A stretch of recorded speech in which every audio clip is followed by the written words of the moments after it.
Hello ভালোবাসার ভাই ও বোনেরা, দেখো রান্না করব পাবদা মাছ। পাবদা মাছগুলো কেটে ধুয়ে নিলাম।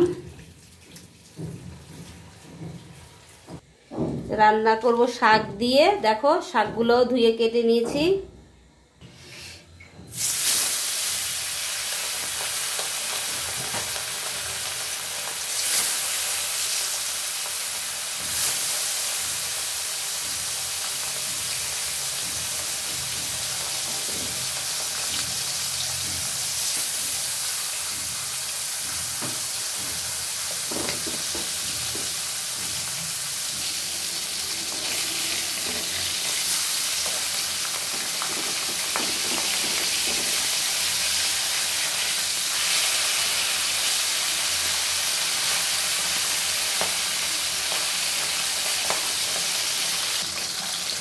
দেখো মাছগুলো ভাজা হয়ে গেছে, এক পিঠ। আমি আর এক পিঠ উল্টে দিলাম। বন্ধুরা, বাকি মাছগুলো ভেজে নেব।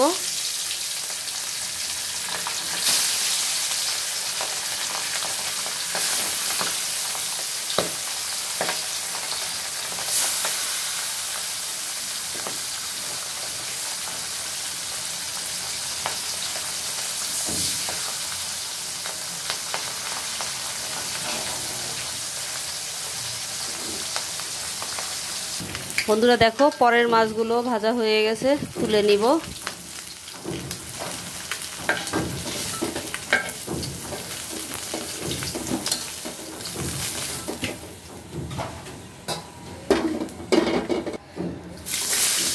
মাছ ভাজা তেলেই পেঁয়াজ দিয়ে দিলাম। পেঁয়াজগুলো সুন্দর করে ভেজে নিব।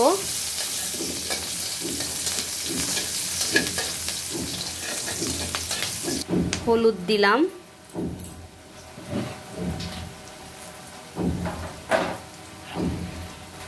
কাঁচামরিচ বাটা। আমি একটু ঝাল ঝাল রান্না করব, তাই একটু বেশিই দিলাম।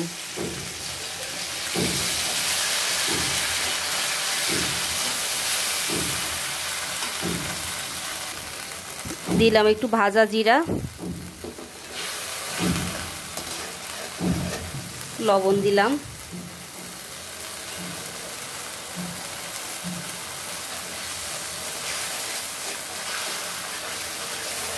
বন্ধুরা দেখো, দিয়ে দিব সর্ষে বাটা। যেহেতু এটা শাক দিয়ে মাছের পাতুরি হবে, আরও একটু সর্ষে দিলাম।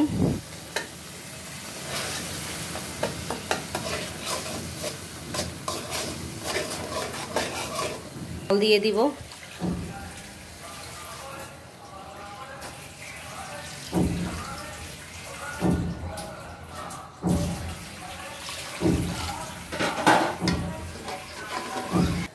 বন্ধুরা দেখো, ঝোলটা ফুটে উঠছে। আমি এখন কেটে রাখা শাকগুলো দিয়ে দিব। বন্ধুরা, এই শাকগুলো আমার এক ভাবি আমাকে গিফট করছে। বলছে যে ভাবি খেয়ে দেখেন, ওনার নিজের হাতের লাগানো। উনি ছাদের পুঁই শাক গাছ লাগিয়েছে, সেখান থেকে আমায় শাক দিছে। তো গিফট পেতে কার না ভালো লাগে। যতই আমরা কিনে খাই, কারো হাতে লাগানো গিফট যদি ভালোবেসে দেয়, সে খাবারটাও যেমন টেস্টি হয়, মনের ভিতরেও একটা ভালো লাগা থাকে। গিফট যতই ছোট হোক এবং কম দামি হোক, সেটা মন থেকে ভালোবেসে গ্রহণ করলে সেটার দাম দ্বিগুণ হয়ে যায়। আর ভালোবাসার গিফট কখনো দাম দিয়ে মূল্যায়ন করা যায় না।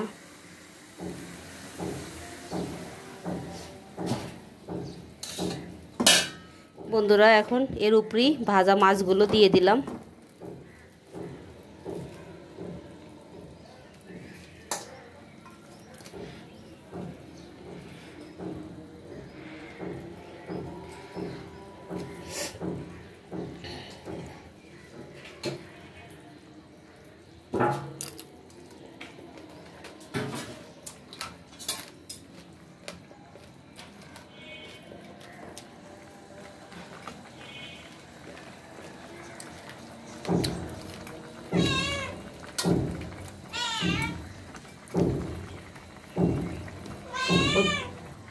বন্ধুরা আমি এই রান্নাটাকে এখন সরা দিয়ে ঢেকে দিব, চুলার আঁচটা মিডিয়ামে রেখে।